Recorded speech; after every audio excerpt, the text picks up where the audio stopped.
J'avais préparé un cadeau d'anniversaire pour maman. Veux-tu ajouter quelque chose? Avant l'anniversaire de ma belle-mère, j'ai appelé mon mari. Il a ri. Chérie, l'anniversaire de maman était hier. Ma belle-mère a crié, sans elle, la fête était incroyable. Je n'étais pas contrarié. J'ai appelé le grand-père de mon beau-père. Voulez-vous savoir ce qui a été gardé secret? Juste 2 heures plus tard. J'avais préparé un cadeau spécial pour ma belle-mère avant de passer un rapide coup de téléphone. J'ai appelé mon mari pour lui demander s'il voulait ajouter quelque chose à la surprise d'anniversaire à venir. Il s'est contenté de rire bruyamment dans le haut-parleur du téléphone avant de me dire nonchalamment que son anniversaire était en fait la veille. J'ai distinctement entendu sa voix résonner en arrière-plan alors qu'elle se vantait que la fête avait été absolument incroyable sans moi. Au lieu de pleurer, j'ai simplement appelé son grand-père pour lui demander s'il voulait connaître la vérité, car à peine 2 heures plus tard, leur monde entier s'est complètement effondré. Veuillez prendre un moment pour aimer cette vidéo, car votre précieux soutien aide vraiment ces histoires de la vie réelle à trouver le bon public. À exactement 8 heures par un samedi matin ensoleillé, Stella, 30 ans, gérait déjà son emploi du temps chargé d'agent immobilier à succès. Elle travaillait sans relâche 60 heures par semaine tout en portant seule le fardeau financier massif de sa famille sur ses épaules. Son mari ne travaillait qu'à temps partiel alors qu'elle venait de signer un accord majeur pour débloquer 180 000 $ pour un entrepreneur professionnel. Ce projet massif de rénovation de maison était soigneusement planifié pour être le cadeau d'anniversaire ultime pour sa belle-mère, en tant que grand geste de loyauté familiale. Après avoir finalisé tous les documents compliqués de l'entrepreneur, elle a lentement conduit son véhicule vers les rues animées du centre-ville de Des Moines pour aller chercher un gâteau de fête. Elle a garé sa voiture juste en face d'une boulangerie populaire, ignorant complètement la trahison brutale qui l'attendait lors de ce prochain appel téléphonique. En sortant de son véhicule sur le trottoir en béton à 8h05 du matin, Stella a sorti son téléphone de la poche de son manteau pour composer le numéro de Dalton, son mari. Elle a attendu patiemment pendant 3 longues sonneries avant qu'il ne réponde finalement d'une voix sensiblement ensommeillée, indiquant qu'il venait de se réveiller. Elle a parlé dans le combiné, lui demandant directement s'il voulait ajouter des décorations spécifiques ou des cadeaux supplémentaires au gâteau qu'elle s'apprêtait à commander pour Jane, sa belle-mère. Dalton laissa échapper un rire aigu et moqueur qui résonna bruyamment dans le haut-parleur du téléphone avant de lui dire qu'il était bien trop tard pour toute préparation. Il expliqua nonchalamment que toute la famille avait déjà célébré l'anniversaire lors d'un grand rassemblement la veille au soir sans prendre la peine de l'en informer. Avant que Stella ne puisse exiger une explication pour cette exclusion délibérée, une voix familière cria clairement en arrière-plan. Jane hurla que la célébration était absolument parfaite sans que sa belle-fille soit là pour gâcher l'atmosphère. Stella n'a pas versé une seule larme. Elle n'a pas non plus élevé la voix en réponse à la remarque ingrate. Elle a simplement appuyé sur le bouton pour mettre fin à l'appel immédiatement tout en fixant l'écran vide pendant quelques secondes silencieuses. La cloche de la boulangerie a sonné alors qu'un autre client entrait, mais Stella s'est retournée et est retournée directement à sa voiture garée. Démarrant le moteur sans aucune hésitation, elle a décidé de conduire directement à travers le quartier résidentiel où vivait sa belle-mère. Au lieu de se diriger vers son agence immobilière, elle a tourné dans la rue de banlieue familière et a immédiatement remarqué la preuve physique indéniable de l'événement secret éparpillé sur la propriété. Plusieurs véhicules reconnaissables appartenant à des membres de la famille élargie étaient encore garés au hasard le long du trottoir et sur la pelouse bien entretenue.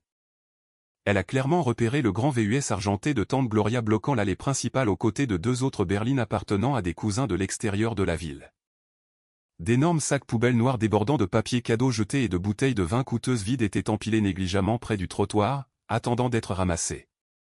Stella a gardé le pied stable sur l'accélérateur en passant devant la propriété sans s'arrêter ni baisser sa vitre pour les affronter. Elle a alors réalisé qu'ils l'avaient délibérément exclue de leur joie tout en se préparant avec impatience à accepter le projet massif de rénovation de la maison qu'elle finançait entièrement seule. Le lourd poids financier qu'elle portait pour eux ne signifiait absolument rien comparé à leur profond désir de l'isoler du cercle familial. Elle a regardé un voisin promener un chien devant les poubelles débordantes, confirmant la réalité de la situation qui se déroulait sous ses yeux. Son esprit s'emballa rapidement pour trouver une explication logique à une tromperie aussi calculée impliquant l'ensemble du réseau élargi de parents. Alors qu'elle naviguait dans la circulation matinale en s'éloignant du centre-ville animé, un souvenir très spécifique a soudainement fait surface dans ses pensées. Stella s'est souvenue d'une règle stricte que Jane avait agressivement imposée depuis le tout premier jour où elle avait officiellement rejoint la famille des années auparavant. Jane avait explicitement interdit à quiconque de mentionner grand-père Scott, le grand-père de Dalton, en sa présence, quelles que soient les circonstances. L'homme âgé avait été complètement aliéné de la famille plus d'une décennie auparavant en raison de ce que Jane prétendait être de graves problèmes de santé mentale qui le rendaient dangereux. Stella a commencé à reconstituer la situation actuelle avec les événements passés tout en serrant fermement le volant entre ses mains. Elle en déduisit que si sa belle-mère pouvait orchestrer un mensonge élaboré impliquant des dizaines de parents juste pour cacher un dîner d'anniversaire, l'histoire tragique du grand-père exilé pourrait aussi être une pure invention. La prise de conscience la frappa avec une clarté absolue alors qu'elle s'engageait sur l'autoroute menant vers la périphérie rurale du comté. Elle avait besoin de réponses concrètes que son mari et sa mère ne fourniraient jamais volontairement. Alors, elle a décidé de rechercher la seule personne qu'ils avaient réussi à effacer de leur vie. À exactement 8h20, Stella a engagé son véhicule sur un chemin de terre accidenté bordé d'arbres sauvages envahissants. Elle a arrêté la voiture devant une maison en bois tranquille qui semblait totalement épargnée par le temps. Coupant le contact, elle s'est assise sur le siège du conducteur un bref instant pour observer la propriété silencieuse. Elle n'avait absolument aucune idée de ce que l'homme exilé vivant à l'intérieur de cette structure révélerait sur les secrets de famille. À exactement 8h du matin, 3 coups fermes ont résonné sèchement contre la surface usée de la porte d'entrée. La lourde barrière en bois s'est lentement ouverte en grinçant pour révéler un homme âgé se tenant avec confiance dans l'embrasure de la porte. Grand-père Scott a regardé directement sa visiteuse inattendue avec un regard incroyablement vif qui contredisait complètement la décennie de rumeurs concernant son état mental supposément en détérioration. Sa posture restait droite tandis que ses yeux avaient une clarté qui prouvait qu'il possédait la pleine maîtrise de ses facultés cognitives. Stella a franchi le seuil pour entrer dans un espace de vie méticuleusement organisé qui a démenti davantage les terribles histoires que Jane avait répandues parmi leurs parents. Sans prononcer un seul mot au départ, Scott lui a fait signe de s'asseoir à la solide table à manger en chêne avant de se diriger vers un classeur en métal verrouillé dans le coin de la pièce. Il a déverrouillé le tiroir pour récupérer un épais dossier manie contenant des décennies de dossiers financiers soigneusement conservés ainsi que divers documents juridiques officiels. De retour à la table, il a commencé à étaler les preuves physiques de son isolement systématique, une pièce délibérée à la fois. Stella s'est penchée en avant pour examiner un ancien document juridiquement contraignant clairement étiqueté comme une procuration, qui accordait officiellement à Jane le plein contrôle de ses actifs.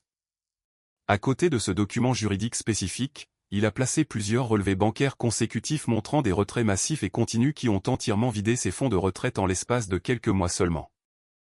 La dernière pièce de preuve tangible était l'acte de propriété original, prouvant qu'il avait possédé un domaine substantiel bien avant d'être discrètement relocalisé dans cette cabane isolée contre sa volonté.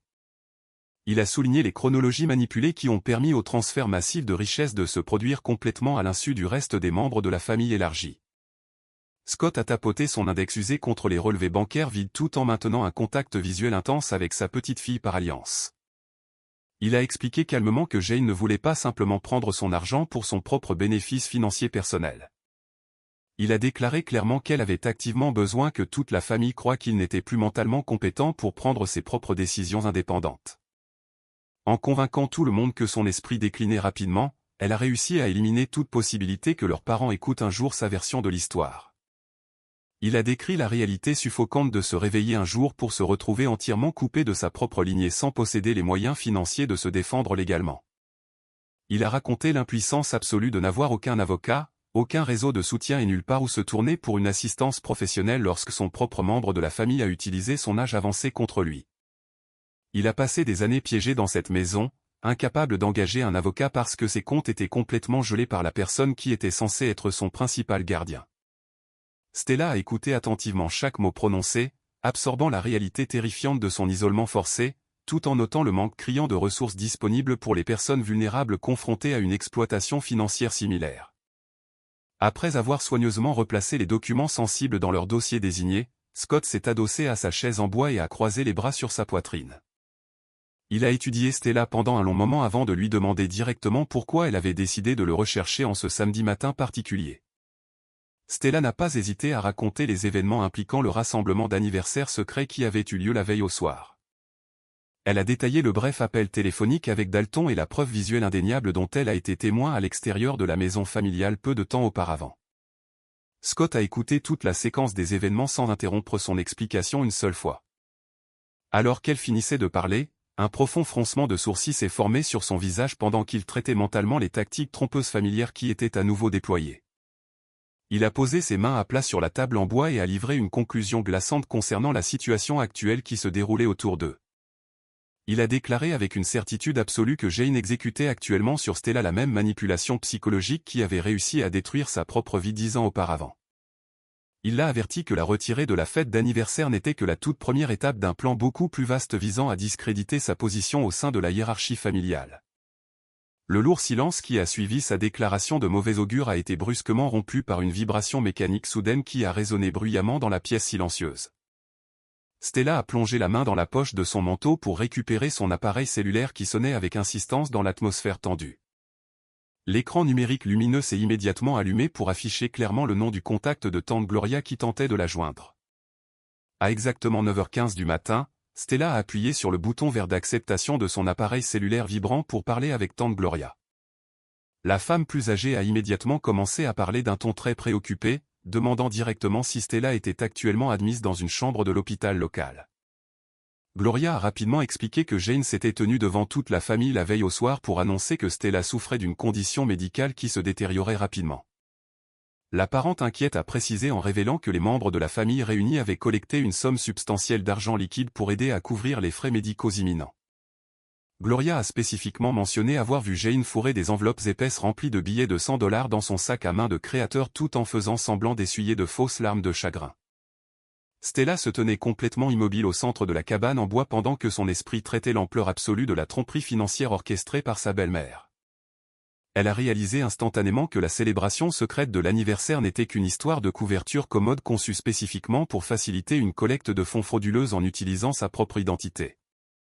Jane l'avait délibérément exclue du rassemblement pour construire un récit complètement faux sur une maladie en phase terminale sans courir le risque d'être contredite par la réalité.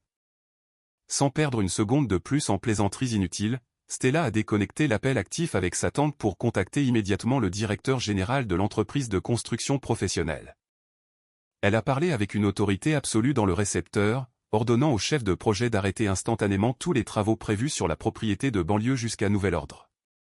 Elle a fermement exigé que la somme massive allouée de $180 000 reste complètement gelée sur le compte séquestre avant qu'un seul centime ne puisse être versé à des sous-traitants. Elle a clairement exposé les responsabilités légales encourues si l'entreprise procédait aux améliorations résidentielles sans son autorisation écrite explicite à l'avenir. Le directeur de la construction a confirmé verbalement la suspension immédiate du contrat contraignant, mettant ainsi fin au somptueux cadeau d'anniversaire que Jane attendait avec impatience depuis des mois. Stella a mis fin à l'appel professionnel avec un profond sentiment de clarté, sachant qu'elle avait réussi à couper la principale bouée de sauvetage financière la reliant au foyer manipulateur. Exactement 2 heures après que Stella eut passé son premier appel matinal à Dalton, grand-père Scott a initié la phase cruciale suivante de leur réponse coordonnée. À 10 heures précises, l'homme âgé a composé le numéro de contact familier de sa belle-fille tout en supprimant délibérément la force naturelle de ses cordes vocales. Quand Jane a finalement répondu à l'appel entrant, il a parlé dans un murmure fragile, déclarant clairement que son temps physique sur cette terre était extrêmement court. Il a demandé à Jane d'envoyer Dalton à la propriété rurale le lendemain matin même si son fils ambitieux voulait officiellement prendre en charge les actifs familiaux restants. Il a délibérément mentionné le transfert légal des documents de la succession pour s'assurer que la femme avide ne manquerait pas l'occasion de réclamer la dernière parcelle de sa richesse.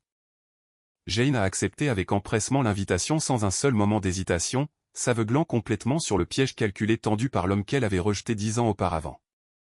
Scott a posé le téléphone sur la table en bois, sachant que son ancienne tortionnaire était entièrement motivée par son appétit insatiable pour l'argent des autres. Pendant que Scott assurait avec succès la présence garantie de leur cible principale, Stella a de nouveau appelé tante Gloria pour finaliser le rassemblement des témoins nécessaires. Elle a demandé à la femme plus âgée de contacter chaque parent qui avait contribué en espèces la nuit précédente et de les guider directement vers la ferme isolée. Elle a promis de fournir une explication complète concernant sa prétendue urgence médicale une fois que tout le monde serait arrivé ensemble à l'adresse rurale désignée. Stella a souligné l'importance cruciale de garder cette réunion spécifique complètement cachée de Jane et Dalton jusqu'à ce que le piège soit entièrement refermé. Gloria a accepté d'organiser le groupe de donateurs désireux de comprendre les informations contradictoires entourant la crise de santé soudaine. Alors que le soleil brillant montait plus haut dans le ciel clair le dimanche matin, Dalton conduisait son véhicule utilitaire sport de luxe de manière agressive sur l'autoroute interétatique ouverte. Le lourd véhicule a roulé continuellement le long de la route asphaltée, se dirigeant tout droit vers la limite de la propriété rurale où la confrontation finale les attendait. Les lourds pneus en caoutchouc ont crissé brusquement contre l'allée de terre inégale avant de s'arrêter soudainement juste en face de la cour d'herbe envahie. Dalton est sorti du véhicule de luxe en serrant fermement une mallette en cuir de première qualité contenant les documents juridiques officiels récemment rédigés par leur avocat privé. Jane est sortie gracieusement du côté passager, vêtue d'une tenue impeccablement taillée qui semblait tout à fait inappropriée pour rendre visite à un membre de la famille mourant résidant dans une cabane rurale. Elle s'est arrêtée brièvement pour lisser les plis invisibles de sa blouse coûteuse avant de tourner son attention directement vers son fils pour lui donner ses dernières instructions stratégiques pour la visite du matin. Elle a strictement ordonné à Dalton de maintenir une expression faciale profondément affligée tout en persuadant doucement son grand-père de signer les documents de transfert d'actifs sans lire les clauses cachées compliquées. Elle a promis avec confiance de s'occuper de toutes les procédures légales ultérieures concernant la liquidation permanente de la succession une fois qu'ils auraient obtenu cette signature vitale sur les formulaires de procuration préparés. Dalton a hoché la tête avec enthousiasme en signe d'accord tout en ajustant son col de chemise, entièrement préparé à exploiter l'homme âgé pendant ce qu'il supposait à tort être ses derniers moments sur Terre. Montant délibérément les marches en bois qui grincent menant à l'entrée principale de la cabane, la mère et le fils avides ont activement ajusté leurs traits du visage pour projeter une image de préoccupation familiale accablante. Jane s'est avancée pour pousser la lourde porte d'entrée sans prendre la peine de frapper d'abord, s'attendant complètement à trouver un patient alité luttant pour survivre dans l'espace isolé. Ils ont franchi le seuil avec des mots de réconfort artificiels déjà formés sur leur langue, prêts à exécuter une démonstration théâtrale magistrale d'affection familiale longtemps perdue. Au lieu de rencontrer un vieil homme fragile confiné à un matelas médical, leur regard balayant est tombé sur un scénario complètement inattendu qui défiait tous leurs calculs financiers précédents. L'espace de vie intérieur ne contenait absolument aucun équipement médical spécialisé, aucune bouteille de prescription éparpillée, et certainement aucun patriarche mourant attendant impuissant leur visite charitable soudaine. La pièce entière a maintenu un niveau de silence suffocant alors que les invités nouvellement arrivés traitaient lentement la réalité de la situation bizarre qui se déroulait sous leurs yeux. Tante Gloria se tenait fermement au centre du plancher en bois, entourée de plus d'une douzaine de parents familiers qui avaient généreusement donné leur argent physique la veille au soir.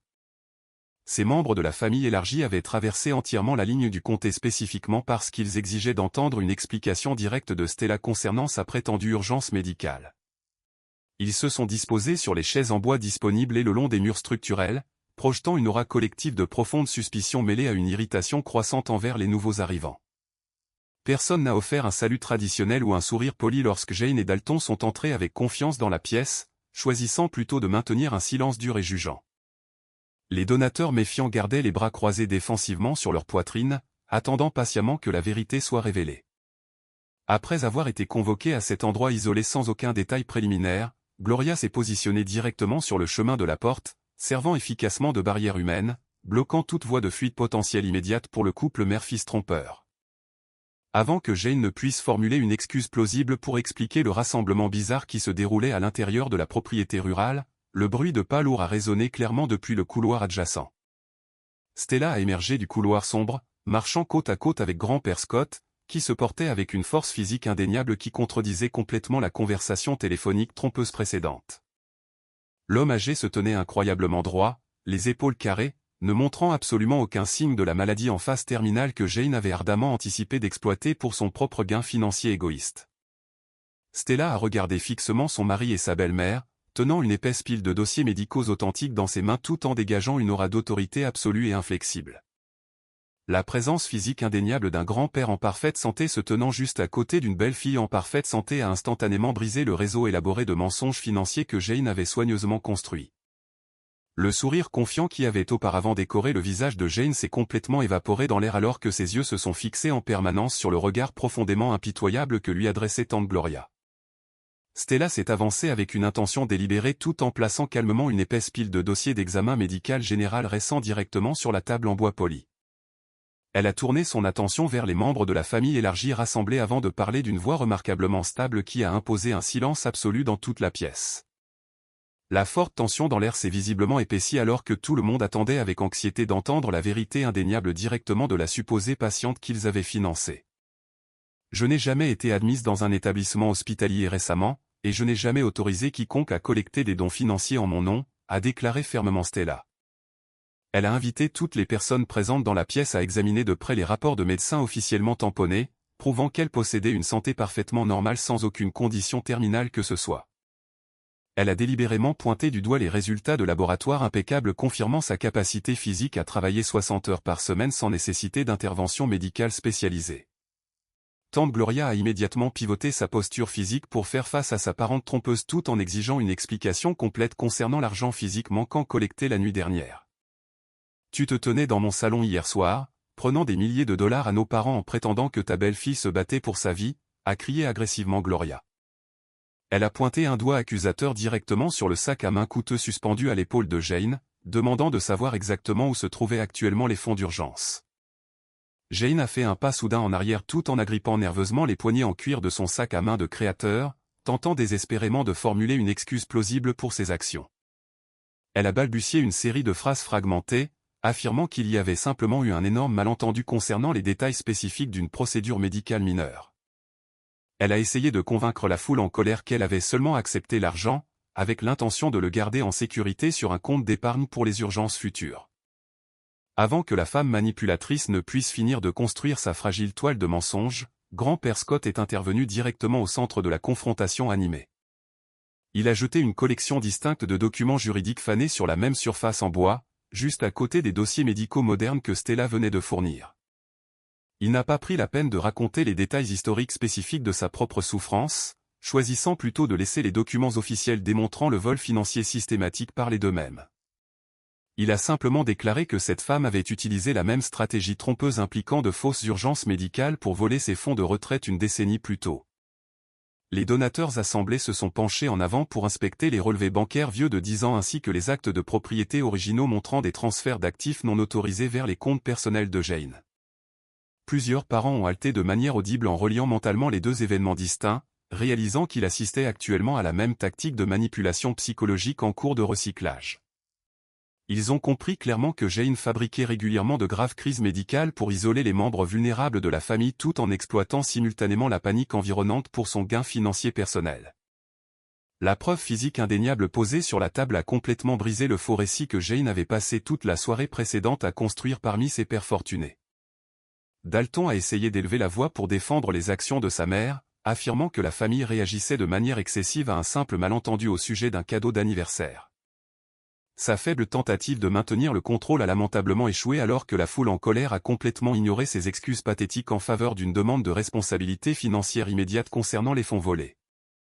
Stella s'est placée directement dans l'espace personnel de Jane pour livrer la conséquence ultime concernant le projet de construction massive dont ils avaient précédemment discuté lors de réunions familiales antérieures.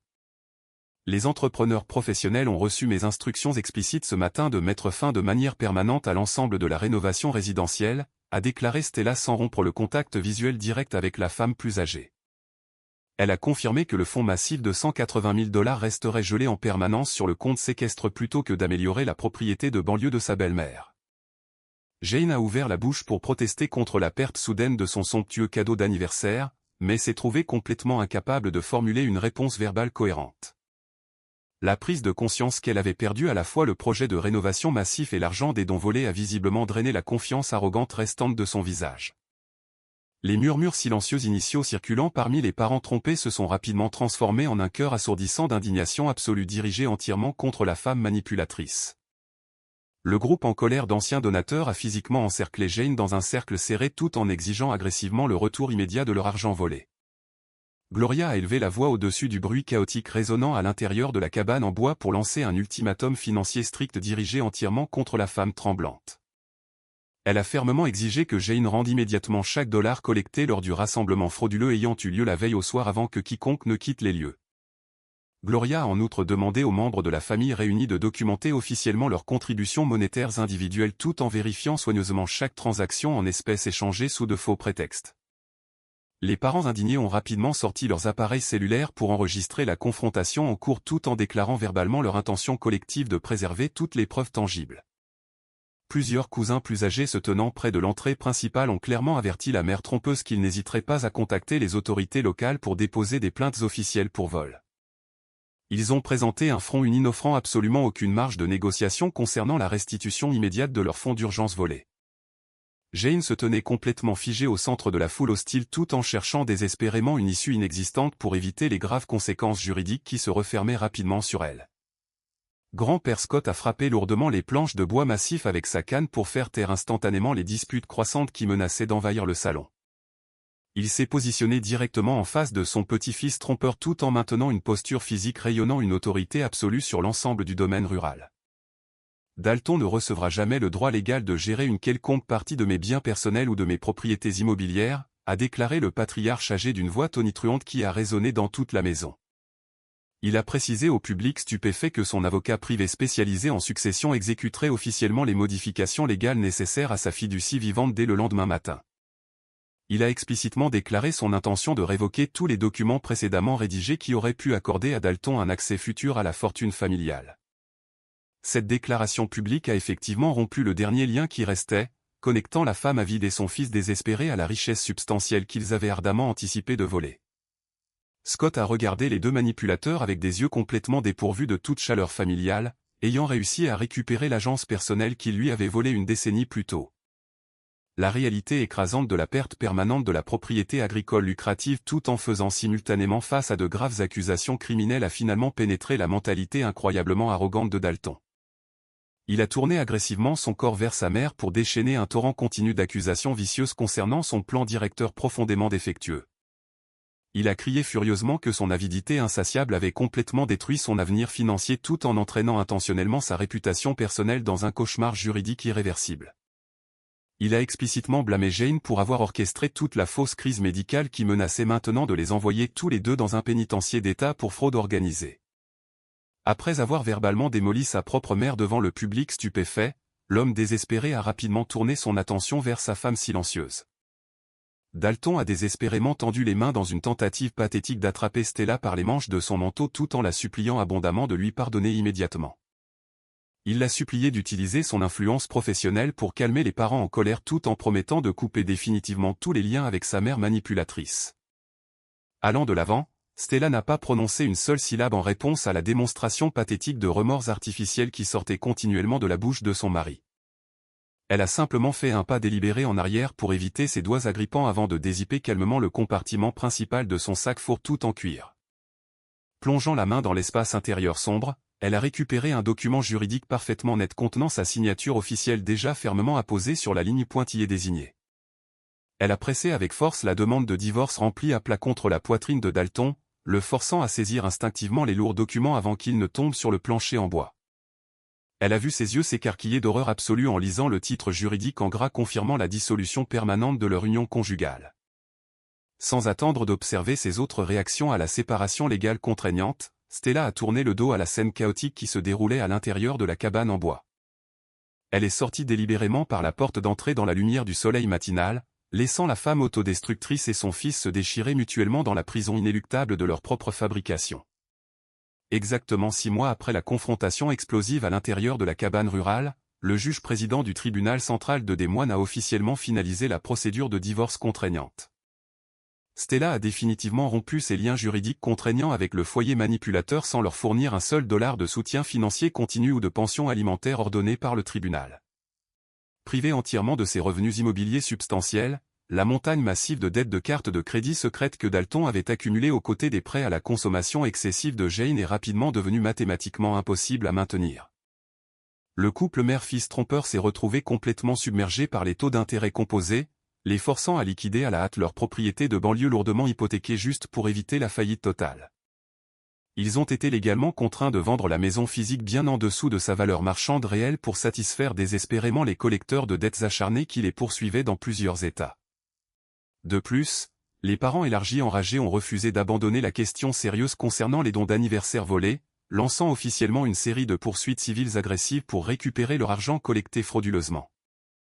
Jane et Dalton ont passé leur misérable journée à se démener entre des appartements bon marché tout en esquivant activement les huissiers de justice qui leur remettaient des assignations à comparaître officielles concernant leur tromperie financière organisée. Pendant que son ancien mari naviguait dans les conséquences financières terrifiantes résultant directement de sa propre avidité insatiable, Stella était assise confortablement dans un bureau d'avocat spécialisé en succession de premier ordre au centre-ville, situé à plusieurs kilomètres de là. Elle examinait attentivement une épaisse pile de documents juridiques sophistiqués posés à côté de grand-père Scott, qui avait récemment repris le contrôle opérationnel total de l'ensemble de son portefeuille financier. L'avocat très expérimenté a officiellement traité la documentation juridique contraignante désignant explicitement Stella comme le fiduciaire successeur permanent régissant les vastes propriétés agricoles. Scott a légalement autorisé sa petite-fille de confiance à gérer complètement sa richesse accumulée tout en excluant de manière permanente sa belle-fille traîtresse de l'héritage familial lucratif pour toujours. En examinant les soldes des comptes de fiducie nouvellement établis affichés sur les documents imprimés, Stella s'est souvenue vivement de l'impuissance absolue que Scott avait décrite lorsqu'il a été confronté à son isolement forcé initial 10 ans auparavant. Elle a utilisé son autorité officiellement accordée pour allouer systématiquement une partie substantielle des actifs liquides disponibles à la création d'une fondation de défense juridique spécialisée opérant dans le centre-ville. Elle a demandé à l'organisation caritative nouvellement formée de fournir une représentation juridique immédiate ainsi que des ressources financières d'urgence spécifiquement pour les personnes âgées confrontées à une grave exploitation familiale.